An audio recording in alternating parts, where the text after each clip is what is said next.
Hello everyone, আমি সুপ্রজিৎ। তো আজকে আমি একটা হলিউড সিনেমা রিভিউ করব। তো সেই সিনেমাটার নাম হচ্ছে নাইট মুভস। 1975 সালে সিনেমাটা মুক্তি পেয়েছিল। এটা অনেক পুরনো সিনেমা, তবে এটা one of the Hollywood's best classics এর মধ্যে কিন্তু এটা কাউন্ট হয়। ওই লিস্টে কিন্তু এটা অনেক উপরে আছে। তো এটা বেসিক্যালি একটা নিও নয়ের সিনেমা। নিও নয়ের এই ফ্রেজটার আক্ষরিক অর্থ হচ্ছে ব্ল্যাক ফিল্ম। মানে এসব সিনেমায় সিনেমাটোগ্রাফি হয় অন্ধকার অন্ধকার। মানে প্লটটা কিন্তু ওই অন্ধকার বা রাত্রের দিকে বেস্ট থাকে। রাত্রের দিকে প্লটটা বেস্ট মানে কি, ক্রাইম অ্যান্ড ক্রিমিনালস। মানে রাত্রেবেলার দিকে এইসব সিনেমাতে আসল ঘটনাগুলো ঘটে, মানে ক্রাইম ঘটে, ক্রিমিনালসের আনাগোনা আমরা সব কিন্তু রাতের দিকেই দেখতে পাই। তো এই ক্রাইম অ্যান্ড ক্রিমিনালসদের মধ্যে প্রোটাগনিস্ট কিন্তু কোনো না কোনো রকম ভাবে ঠিক জড়িয়েই যায়। ঠিক আছে, সে প্রোটাগনিস্ট হয় নিজে ক্রিমিনাল হয়, নইলে সে অন্য ধরনের একটা মানুষ হয় যার ক্রাইমের সঙ্গে কোনো সম্বন্ধ থাকে না, কিন্তু সে পরে ক্রাইমটার সাথে এমন ভাবে সে জড়িয়ে যায় যে সে ওই ক্রাইম থেকে তার বেরিয়ে আসার কোনো পথ থাকেই না। বেরিয়ে আসার পথ তো থাকেই না, তার নিজের পার্সোনাল লাইফটাও কিন্তু একেবারে ডিস্টার্বড হয়ে যায়। মানে পার্সোনাল লাইফ তার একেবারে ডিস্টার্বড থাকে। তো এই ধরনের প্লট কিন্তু এই সিনেমাতেও আছে। তো এই সিনেমাতে যে লিড ক্যারেক্টার, সে লিড ক্যারেক্টারটার নাম হচ্ছে হ্যারি মসবি। সে একজন প্রাইভেট ইনভেস্টিগেটর। ঠিক আছে, তো এই প্রাইভেট ইনভেস্টিগেটরের রোল প্লে করছে এখানে জিন হ্যাকম্যান। তো জিন হ্যাকম্যান হচ্ছেন হলিউডের একজন খুব পুরনো একজন নামকরা অভিনেতা। মানে বলতে গেলে সে অনেক বড় স্টারই ছিল হলিউডের, মানে সুপারস্টার ছিল প্রায়। তবে সে এখন আর কোনো কাজ করে না, সে এখন কোনো সিনেমা করে না, তার বয়স এখন 95 হয়ে গেছে, সে রিটায়ার্ড। তো যাই হোক, সে আগে একটা ফুটবল প্লেয়ার ছিল, মানে ওর ক্যারেক্টার হ্যারি মসবি। সে এখন প্রাইভেট ইনভেস্টিগেটর হয়ে গেছে। তার একটা বন্ধু আছে নিক বলে। তো সে নিক তাকে মেক্সিকান আর্টিফ্যাক্ট সম্বন্ধিত একটা আর কি জব অফার করেছিল, সে ওই জবটা নেয়নি। তো সে প্রাইভেট ইনভেস্টিগেশন নিয়ে ব্যস্ত থাকে, যেহেতু তার আর কোনো কাজ কর্ম নেই ফুটবল থেকে রিটায়ার হয়ে যাওয়ার পর। তো তার একটা স্ত্রী রয়েছে এলেন বলে। তো সেই স্ত্রীর সঙ্গে তার সম্বন্ধ খুব ভালো যাচ্ছিল। ঠিক আছে, সবই ভালো যাচ্ছিল, কিন্তু হঠাৎ একদিন রাত্রেবেলা, কোইন্সিডেন্টালি আবার রাত্রেবেলায়, সে নিজের স্ত্রীকে আরেকটা প্রেমিকের সঙ্গে সে দেখতে পায় একটা সিনেমা হলের বাইরে। ব্যাস, ওইটার পর থেকে তাদের বিবাহিত জীবনটা একেবারে ঘেটে যায়, একদম ঘেটে যায়। ঠিক আছে, তো তার মধ্যে এই লোকটা কিন্তু একটা কেস পেয়েছে। তো একজন হলিউডের একটা পুরনো বি গ্রেড অ্যাক্ট্রেস রয়েছেন, মানে রিটায়ার্ড, তিনি এখন আর অ্যাক্টিং ফ্যাক্টিং কিছু করেন না। তো একজন ডিভোর্সি মহিলা। ঠিক আছে, তো তার যে স্বামী ছিল, প্রথম স্বামী, সে হলিউডে কিন্তু নাম করা প্রডিউসার, হলিউডে নাম করা সে প্রডিউসার। তো তার সাহায্যে সে হলিউডে কিছু আর কি ইন্ডিপেন্ডেন্ট সিনেমা সে করেছিল মহিলাটা। তারপরে আর কি সে রিটায়ার হয়ে যায়, একটা বাচ্চার জন্ম দেয়, তারপর তাদের ডিভোর্স হয়। তো তারপরে আর কি বাচ্চাটা এই মহিলাটার সঙ্গেই থাকে।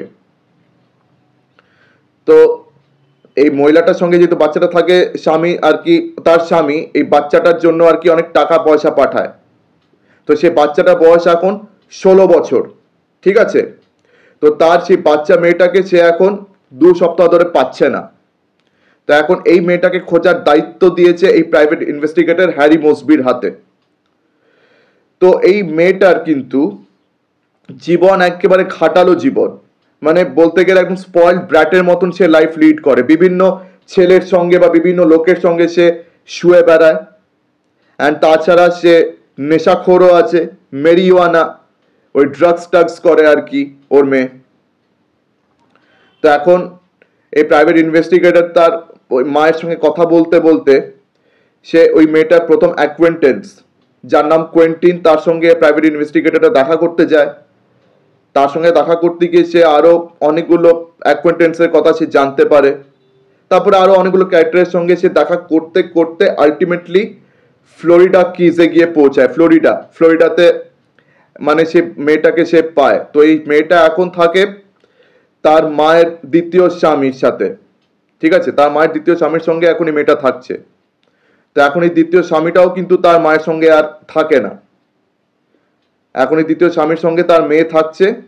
অ্যান্ড তার দ্বিতীয় স্বামী মানে ওই লোকটা যার নাম টম, মানে দ্বিতীয় স্বামী যার নাম টম, তার একটা গার্লফ্রেন্ড রয়েছে পলা বলে। তো ফ্লোরিডা কিজে এখন এই ডিটেকটিভ হ্যারি মোসবি এসে পৌঁছায়, যে পরে ওই মেয়েটাকে বলে মানিয়ে তাকে বাড়িতে ফিরিয়ে নিয়ে যাবে। তো সেদিন রাত্রে সমুদ্রে আর কি সাঁতার কাটতে গিয়ে ওই মেয়েটা কিন্তু একটা মানে এরোপ্লেন লক্ষ্য করে, মানে সমুদ্রের তলায় একটা এরোপ্লেন ক্র্যাশ করে সেখানে পড়ে গেছে। তো সেখানে একটা মৃতদেহ আছে যেগুলোকে ইঁদুর খাচ্ছে। ওই দৃশ্যটা দেখার পর এই মেয়েটা একেবারে ভয় পেয়ে যায়, একদম ভয়ে ওই মেয়েটা একদম কেঁপে যায়।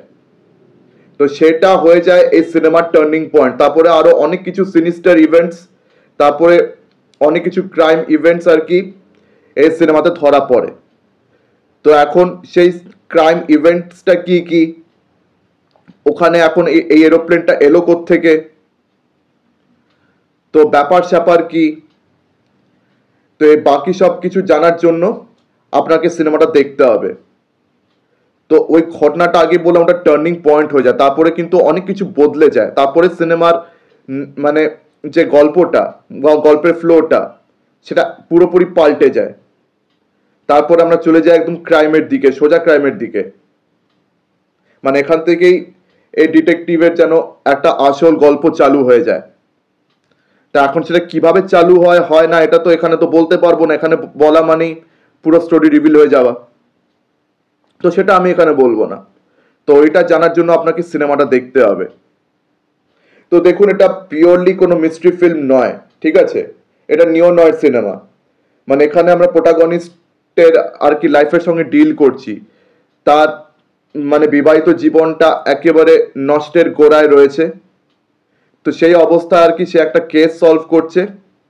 তো এখন সে মেয়েটাকে সে খুঁজে মানে যে মেয়েটা আর কি যে মেয়েটাকে খুঁজে পাওয়ার তার দায়িত্ব ছিল সেই মেয়েটাকে সে খুঁজে পেয়েছে, কিন্তু এখন সে মেয়েটাকে যে মানিয়ে বাড়ি নিয়ে যাবে সেই পথে হঠাৎ করে সে এমন কিছু আর কি জিনিস সে আবিষ্কার করে ফেলে, যার পর থেকে আর কি ওই মেয়েটার জীবন, তার ওই ইনভেস্টিগেটরের জীবন, সবার জীবন পুরোপুরি পাল্টে যাবে। অ্যান্ড সিনেমার গল্পটাও পুরো চেঞ্জ হয়ে যাবে ওটার পর থেকে। তো এই ব্যাপারটা খুবই ইন্টারেস্টিং, তবে এটার জন্য আপনাকে সিনেমাটা দেখতে হবে। তো এখন এই সিনেমাটা অ্যামাজন প্রাইমে অ্যাভেলেবেল রয়েছে, এটার কোনো হিন্দি ডাবড ভার্সন নেই, তো এটাকে ইংলিশেই দেখতে হবে।